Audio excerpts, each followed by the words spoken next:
Fluorescent falls, heaven flickers over cheap vice and caffeine. And I'm posted at the register like a witness to a species gone obscene. Every morning they marching like with attitude, armored in ego.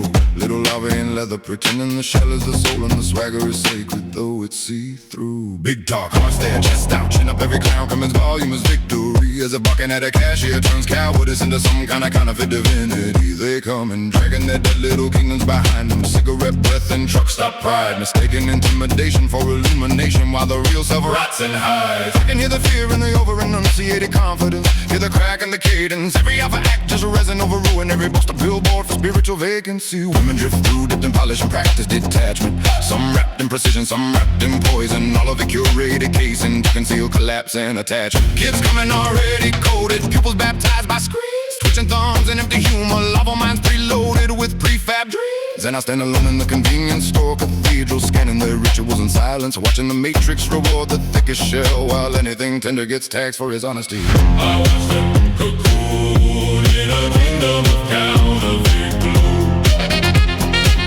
building bigger little shells so nobody sees the rot below.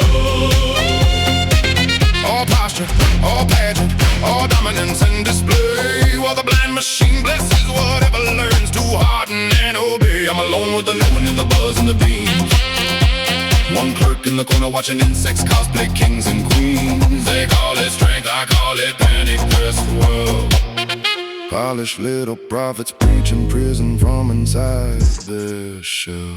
One guy stomps in every night like he owns oxygen, jaw locked, face tight, acting like aggression's a sacrament, and the whole world's obliged to acknowledge him. He orders his cigarettes like commandments from a crumbling throne, and I can almost smell the infant buried under all that gravel and testosterone. Another clown leans on the counter with that thick relaxed smirk, trying to radiate menace to a scratch-off ticket in a tank of unleaded, like the performance itself is work. They all want witnesses to the act, that's the funny part, because dominance is just theater for the hollow, when they always need an audience to applaud their artificial heart. Then come the sleek ones, the socially sharp and dressed like curated myth. Every sentence measured, every glance weaponized, every smile a shit.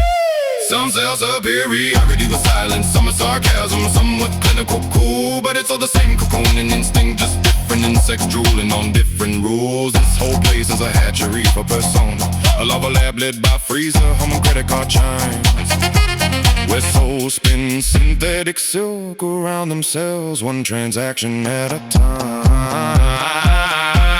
And I'm here 5, 6, 7 days a week in this cheap liturgy of delusion, watching people mummify their humanity and call the lost maturity ambition or evolution. I watch them cocoon in a kingdom of counterfeit glue, Building bigger little shells so nobody sees the rot below. all posture, all pageant, all dominance and display, while the blind machine blesses whatever learns to harden and obey. I'm alone with the knowing and the buzz and the beams. One clerk in the corner watching insects cosplay kings and queens. They call it strength, I call it panic dressed well. Polished little prophets preaching prison from inside their shell. The lottery altar stays busy because hope's been stripped for parts, sold back in shiny squares to people too shell-shocked to trust their own hearts. Coffee steams like ghost breath through the aisle, while exhausted workers drag themselves to the shrine. Every one of them cosplaying purpose, while the archons skim the spine. A cop, a contractor, a clerk, a preacher, a drifter, a wife, a kid, all of them wearing identity like insect armor. All of them buying props for the role they forbid themselves to outgrow or outlive. Everybody's desperate to seem unbothered, untouchable above, but the thicker the pretense gets, the more obvious the squirming thing inside starts pushing against the glove. You can see it in the microsecond after the joke lands flat, in the flash behind the eyes when the card declines, in the tiny violent collapse they try to patch with a laugh and a hand they pre-posture. Peacock project prattle, all that brittle theater under synthetic suns, and the store keeps swallowing their little mask offerings one by one. I hiss the fear in the stillness between the barcode beeps, but nobody else stops, nobody else listens. They're too busy reinforcing the coffin they mistook for skin while the spirit sleeps. So I beg the beer, the sugar, their smoke, the symbols of sedation, and keep my revelation.